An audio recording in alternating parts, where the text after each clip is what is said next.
வணக்கம். மாநில செய்திகள் வாசிப்பவர் கோபாலகிருஷ்ணன்.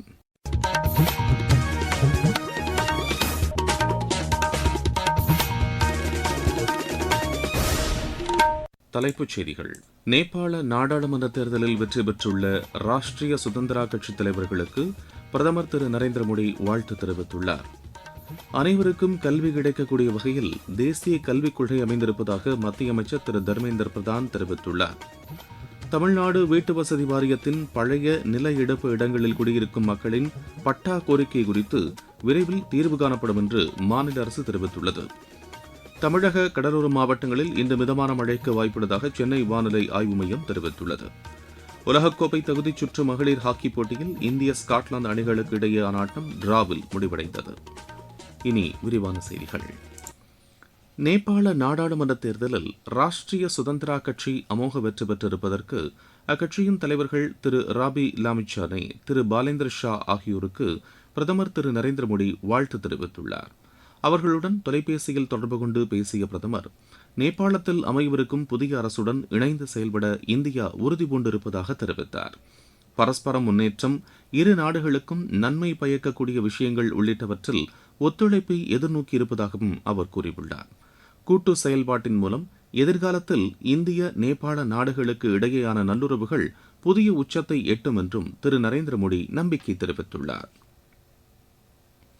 அனைவரையும் உள்ளடக்கிய, அனைவருக்கும் கல்வி கிடைக்கக்கூடிய வகையில் தேசிய கல்விக் கொள்கை அமைந்திருப்பதாக மத்திய அமைச்சர் திரு தர்மேந்திர பிரதான் தெரிவித்துள்ளார்.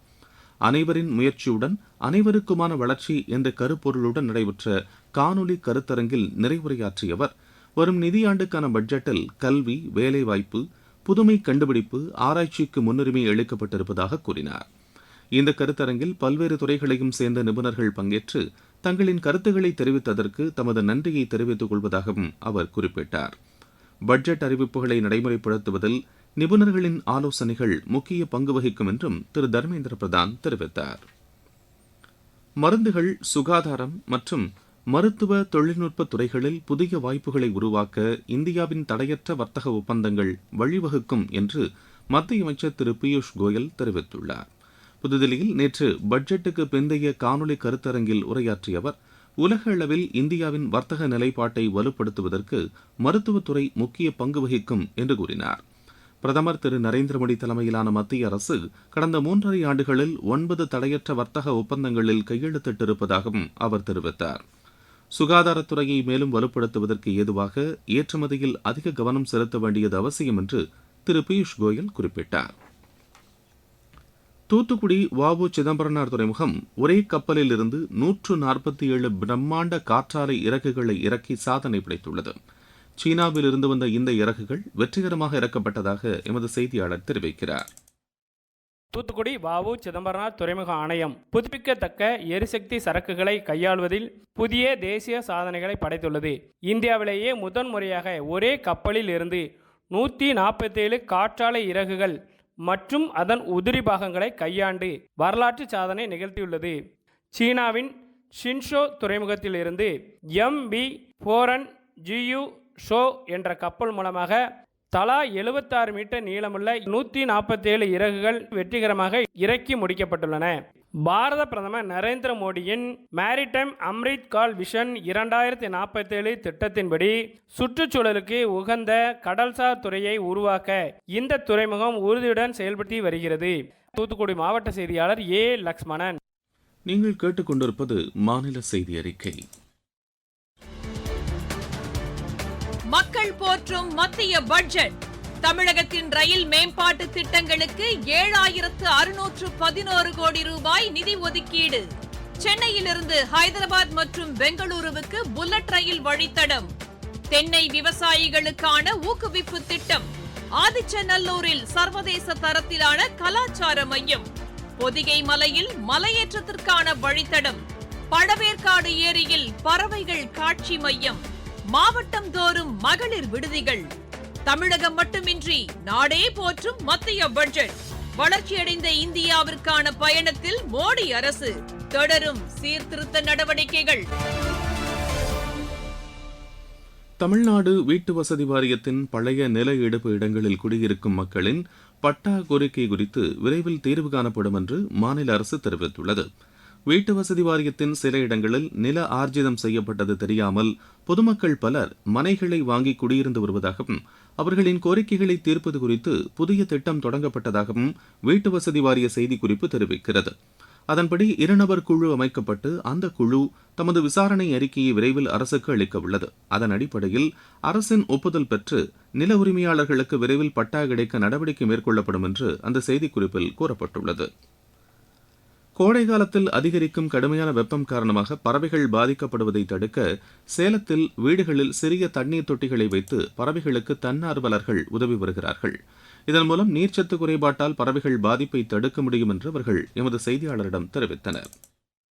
நம்ம தண்ணி வச்சோன்னா அட்லீஸ்ட் அவங்களுக்கு அந்த போய் அந்த இரையை தேடுறதுக்கான ஒரு சக்தியாவது அந்த தண்ணி அவங்களுக்கு கொடுக்கும். ஒவ்வொரு பறவைக்கும் அந்த உயிர் காக்கிற ஒரு விஷயமா இது இருக்கு. அதை பார்க்கும்போது நமக்கு ரொம்ப மகிழ்ச்சியா இருக்கும். நாமளும் ஏதோ ஒரு விதத்துல பிறந்திருக்கிற இந்த பூமிக்கு நம்மளால ஆனதை திருப்பி கொடுக்குறோம். இதுக்கு நமக்கு ஒரு 30 செகண்ட் கூட ஆகாது. ஆனா அதனால பல உயிர்கள் வாழுது அப்படிங்கும்போது நமக்கு ரொம்ப சந்தோஷமான ஒரு விஷயமாவும் இருக்கும். ஒரு மனிதாபிமானத்தோட நம்ம எல்லாரும் செய்ய வேண்டிய செயல். அனிமல்ஸுக்கு, டாக்ஸுக்கு எல்லாத்துக்குமே வச்சு அதை பார்க்கும்போது அவ்வளோ சந்தோஷம். ஏன்னா மத்தியான நேரத்தில் குருவிங்க இதில் உட்காந்து தண்ணி குடிக்கிறது மட்டும் இல்லை, அதில் அது குளிச்சு சந்தோஷமாக என்ஜாய் பண்ணும். அது பார்க்கும்போது ரொம்ப சந்தோஷமாக இருக்கும். வெப்பத்தை தாங்க முடியாத அளவுக்கு இருக்கிற போது அது அயற்சியாகி மயங்கி விழுந்து இறப்பதற்கான வாய்ப்பும் இருக்குங்கிறதுனால அதன் நீர் சத்து குறையாமல் இருப்பதை நாம் கடைபிடிக்கணும். அப்படின்னா அதுக்கு எந்த நேரமும் நீர் கிடைக்கிற மாதிரி நாம் செய்யணும் அப்படிங்கிறது தான். இதை நாம் கடைபிடிச்சோம் அப்படின்னா எல்லா விலங்குகளும் அந்த நீர் சத்து குறைபாடு இல்லாமலும் அதே மாதிரி வெயிலினுடைய தாக்கத்திலிருந்து விடுபடுவதற்கு நல்ல வாய்ப்பாக அமையும்.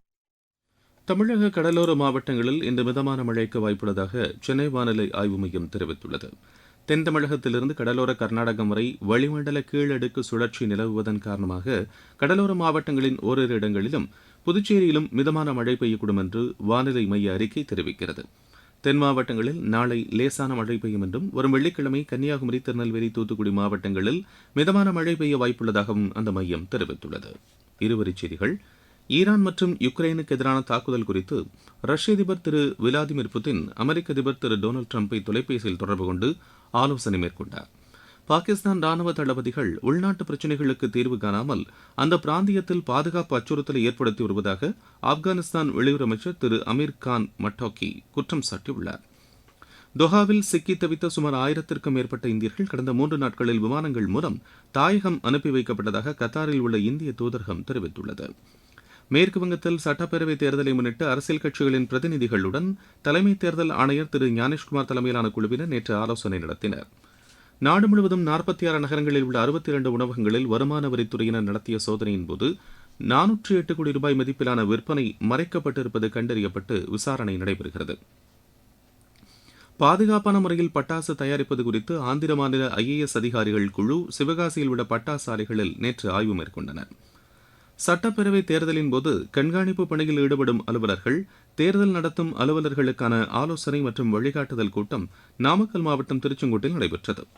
திருவாரூர் மாவட்டம் மன்னார்குடி அருள்மிகு ராஜகோபால சுவாமி கோயிலின் பங்குனி திருவிழாவின் ஒரு பகுதியாக பொன்னைமர வாகனத்தில் கண்ணன் திருக்கோலத்தில் சுவாமி வீதி உலா விமர்சையாக நடைபெற்றது. மத்திய அரசின் நலத்திட்டங்களை விளக்கும் வகையிலான ஒருங்கிணைந்த சேவை முகாம் திருப்பூரில் 2வது நாளாக இன்றும் நடைபெறவுள்ளது. சர்வதேச மகளிர் தினத்தையொட்டி ஆஸ்மிட்டா திட்டத்தின் கீழ் மகளிருக்கான தடகள போட்டிகள் செங்கல்பட்டு மாவட்டம் மேடவாக்கத்தில் நடைபெற்றது. விளையாட்டுச் செய்தி. உலகக்கோப்பை தகுதிச் சுற்று மகளிர் ஹாக்கி போட்டியில் இந்திய ஸ்காட்லாந்து அணிகளுக்கு இடையேயான ஆட்டம் டிராவில் முடிவடைந்தது. ஹைதராபாத்தில் நேற்று நடைபெற்ற இந்த போட்டியில் இரு அணிகளும் தலா 2 கோல் அடித்தன. மீண்டும் தலைப்புச் செய்திகள். நேபாள நாடாளுமன்ற தேர்தலில் வெற்றி பெற்றுள்ள ராஷ்டிரிய சுதந்திரா கட்சித் தலைவர்களுக்கு பிரதமர் திரு நரேந்திர மோடி வாழ்த்து தெரிவித்துள்ளார். அனைவருக்கும் கல்வி கிடைக்கக்கூடிய வகையில் தேசிய கல்விக் கொள்கை அமைந்திருப்பதாக மத்திய அமைச்சர் திரு தர்மேந்திர பிரதான் தெரிவித்துள்ளார். தமிழ்நாடு வீட்டு வசதி வாரியத்தின் பழைய நில எடுப்பு இடங்களில் குடியிருக்கும் மக்களின் பட்டா கோரிக்கை குறித்து விரைவில் தீர்வு காணப்படும் என்று மாநில அரசு தெரிவித்துள்ளது. தமிழக கடலோர மாவட்டங்களில் இன்று மிதமான மழைக்கு வாய்ப்புள்ளதாக சென்னை வானிலை ஆய்வு மையம் தெரிவித்துள்ளது. உலகக்கோப்பை தகுதிச் சுற்று மகளிர் ஹாக்கி போட்டியில் இந்திய ஸ்காட்லாந்து அணிகளுக்கு இடையேயான ஆட்டம் டிராவில் முடிவடைந்தது. இத்துடன் இந்த செய்தி அறிக்கை நிறைவு பெறுகிறது. எமது செய்திகளை சமூக வலைதள பக்கங்களில் ஏர் நியூஸ் சென்னை என்ற முகவரியிலும், ஆர் நியூஸ் சென்னை என்ற யூடியூப் சேனலிலும் உடனுக்குடன் அறிந்து கொள்ளலாம்.